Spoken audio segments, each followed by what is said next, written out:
Hey everyone, welcome back to this new video. I hope this video will motivate you to try out tModLoader for Terraria, because there's still a lot to do in Terraria, believe it or not. You might be wondering, what exactly is tModLoader? Let's talk a bit about the history behind tModLoader first.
Thank you Ryusei for showcasing the history of tModLoader.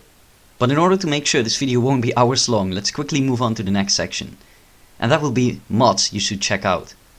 In this section we will show you a few mods that we think are worth your time to check out.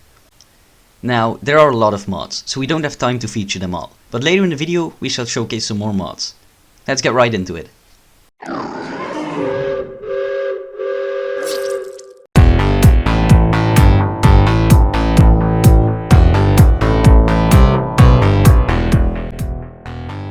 Next, let's talk about one of my favorite mods. The Enigma mod made by Logic is a mod you have to try. This mod has it all: new bosses, weapons, accessories, NPCs and biomes. Not only that, but this mod also changes all vanilla bosses in its own dimension called the Terraria dimension. What I personally love about this mod is the music. All of the songs have the same vibe, but are really different. I use the music from this mod in a lot of my videos on this channel. As previously mentioned, this mod adds its own biome. The biome is called the Obsidian biome, and it generates somewhere in the world in the shape of a giant heart. Here you can find loads of useful gear and fight the boss Ragnar. If you would like to try it in a new class, the Enigma mod also got you covered. The Mystic class, weapons, armor and accessories focus on providing 3 modes, while still dealing mystic damage. The mod is still being developed to this day, and a major update is coming soon, so look forward to that.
Why you should play Terraria Calamity Mod. Calamity Mod is the largest content mod in Terraria as it adds tons and tons of new content, even largely expanding post-Moonlord aspect in Terraria. It adds tons of new awesome bosses, new weapons and items, new unique biomes and unique structures. It even expands Terraria empty ocean biome with Sulphur Sea and Abyss. It also adds new difficulty modes like Revengeance and Malice mode that uniquely change bosses AI to become harder and will promise you a challenge. Calamity Mod also has tons of custom music and it sounds very awesome. Shout out to DM Dokuro and the other musicians for making the soundtracks. Now, before I introduce you to the next mod, allow me to put you in a scenario. Imagine as a Terraria player, you've poured over 1,000 hours into the game, and in this position, you are rewarded greatly for playing the game, but you just don't enjoy it. Everything you try seems to end in disappointment or boredom. The content is too similar to every other mod. It feels like every mod tries to exist on the same plane, the same playing field, and you're searching for a mod one last time before you feel like you could leave the game forever. That is where Starlight River comes in. Starlight River is a work-in-progress mod currently with exclusive access, being in a demo state of some sorts that allows the players to get a taste of what is to come in the future. And I just need to say now, if you have Terraria and like it, you should absolutely try this mod above any other. I have over 2,000 hours in this game, and I thought I couldn't enjoy the game again after I forced myself through these horrible playthroughs. But the 35 minutes it took me to finish the demo was no joke the most amazing experience I can remember having with this game. The developers truly have something spectacular here, with sprites that outclass any I've seen before, interesting enemies that differentiate themselves from vanilla, and a truly incredible boss fight that alters the way I perceive difficulty. Anyways, I shouldn't ramble for longer than I need to, but in conclusion, if you need to refresh your Terrarian palette, this is the absolute best mod to try.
Alright, so next let's move over to this section on how you can get information about mods. Now there are lots of different ways to get information about mods, for example joining Discord servers. But in my opinion the best way to get information about Terraria mods is going to the wiki. You guys have probably already seen the official Terraria wiki, but did you know that almost all big content mods have an official wiki for their own? For example, this is the Calamity mod wiki, and as you can see it is structured in a very similar way to the other wiki. You can look, for example, if you want to know something about wings, you can just click on the wings tab and you can see lots of different type of wings, and especially it's interesting to see how you can craft them. But another way to get information about mods is by going to the forums. For example, this is the forum for the Starlight River mod. So as you can see, because this is not released yet, they don't have a wiki yet, and that's mostly when I use forums as well. So here you can see, for example, a few weapons and accessories. And it's a very nice way to get information about mods before even having to play them, so you can see if you like it or not. You can also check out some comments and see what other people think about it, and read a little bit about all the weapons. So yeah, that's basically all that I have to say about how you can get information about mods. Let's move over to the next section. Cataclysmic Armageddon, take it away.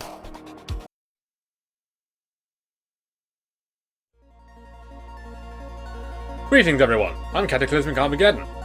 Cursed Aphid interrupted my extremely busy schedule of doing nothing and requested I do the no-hitters section of this video. Why me, you ask? Gosh, I've absolutely no idea. Why would Cursed Aphid ask me, of all people, to do a no-hitter section for this video? It's a total mystery if you ask me.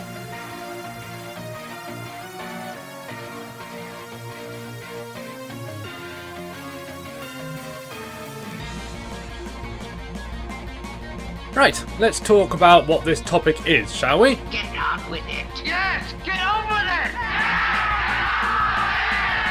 it! This is a truly mythical art form of just don't get hit. If you can pull that off, you're golden. I mean, it's a simple enough form, really. You just fight a boss and don't get hit by anything.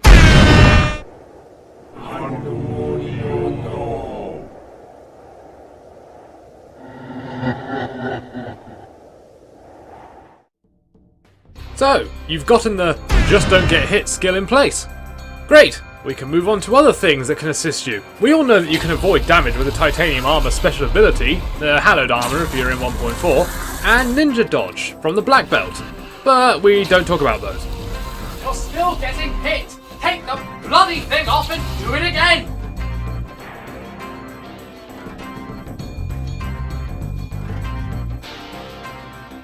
Ever heard of the flying carpet? No? I don't blame you. We all get the blasted Pharaoh set instead of something that's actually useful to us.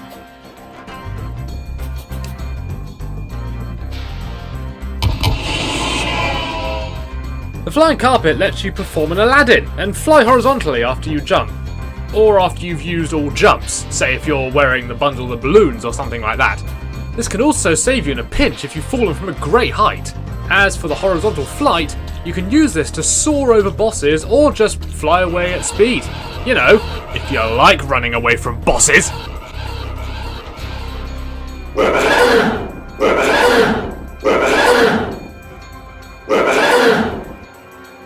Oh boy, where do I start with this thing? This thing's my personal second favourite accessory in the whole game. This accessory dropped from Eye of Cthulhu, sadly only in expert mode. With this equipped, you can perform a short dash, which, in itself, is really useful to dodge projectiles that are a little too close for comfort. Or if you accidentally dash into stuff that you don't want to.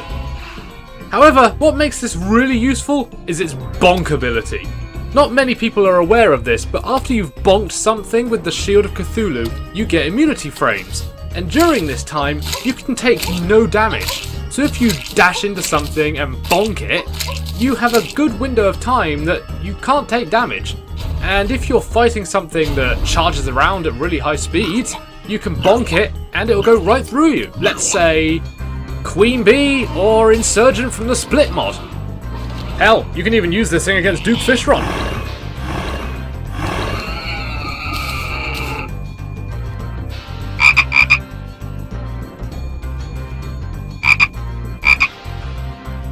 Oh, come on! If you know me well enough, you'll know that this was going to be here. It's the best accessory in the game, and you can get it pre-boss. The frog leg is essentially a jump boost that grants a near 50% jump boost in height, automatic jumping when holding the jump button, increases fall distance before taking damage, and speeds up your vertical flight, which also means you fly faster and a bit further. Heck, with the bundles of balloons and a frog leg, you can basically jump your way into space at high speed. You'll pretty much always see me wearing this thing when I show my items off. Hell, I'm so used to this thing, I can't actually play the game without it anymore because my jump is so awful. Whenever I start the game, I'm going straight to the ocean and fishing up myself a frog leg.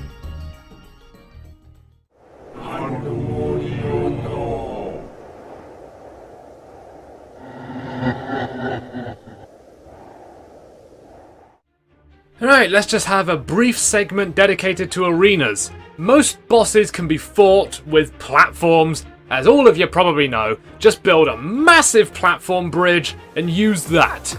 In best cases, just have a gap of about 40 tiles between each platform. That should give you enough distance to fly up and fall down, usually to avoid bosses.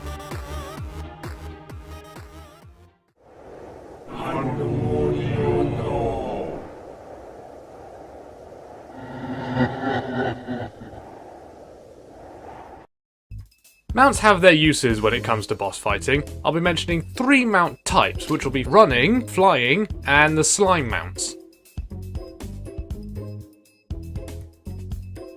These are mounts that serve the purpose of running really fast. The typical one being the unicorn mount. If you're in 1.4 though, you've got access to a lot more mounts that make you a lot faster. Running mounts are really good at getting you away from a boss if you need to get some distance, or running away from attacks. You know, if you like being a coward.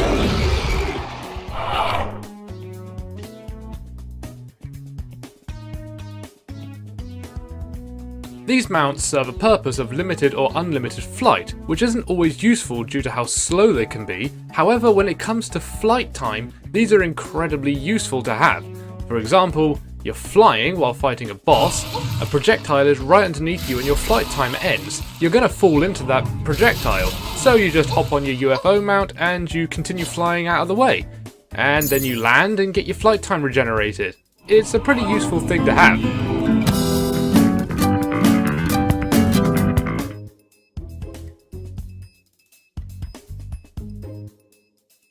Ah yes, you all knew I wouldn't miss this one out. These two mounts are slow movers, but when you use them to fall, they can mean the difference between life and death. Either you want to dodge an attack that's coming your way, or you just want to make some distance from the boss with a quick bit of falling. These mounts will do that for you. However, with the King Slime mount, you'll take massive fall damage, even if you've got wings on. Now that's a lot of damage! So, the best choice is actually the Queen Slime mount, since that's actually immune to fall damage. So it's clearly the better choice when you get it.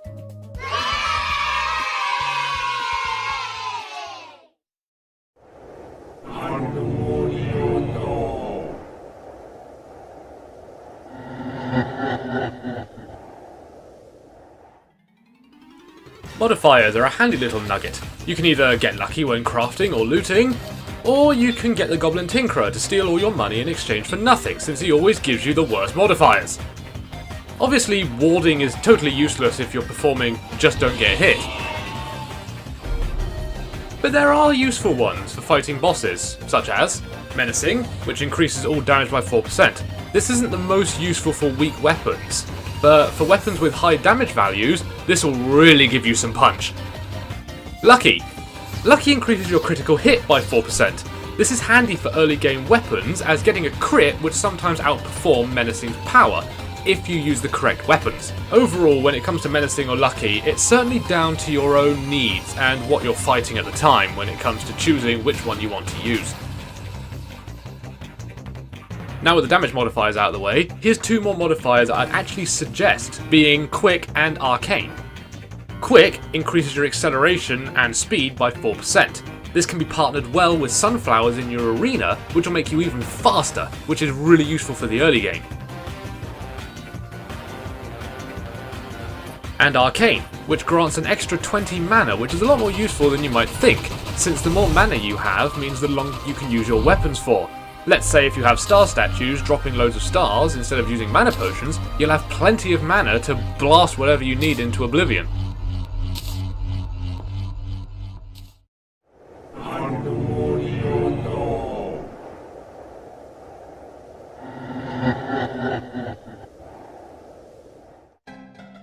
Right, that's all from me on this subject. I don't think I've missed anything, most likely have knowing me. Just one quick tip before I go. No hitting is physically draining, mentally draining, stressful, and you're gonna feel like an idiot when you keep dying and dying again. The easiest thing I can suggest is get out of your chair, walk away, go outside, do something different that doesn't involve fighting bosses, because you will burn yourself into the ground and then just give up, which, if you want to do this, isn't going to be very good for you, because you're going to feel even worse that you've just given up just because the boss was too hard. Start with easy bosses, work up the harder ones. If you struggle, take a break. It's the simplest thing, just go for a break. Otherwise you might end up breaking something, and I don't think you want to end up breaking expensive hardware if you have it. So, with that being all from me, thank you very much Cursed Aphid for having me here, and the next segment is, something, I don't know the order of these things, so take it away. Next segment, it's all yours. Oh, you want to see the next segment? You want to see the next segment? Alright, fine. Alright. There is no next segment! I lied!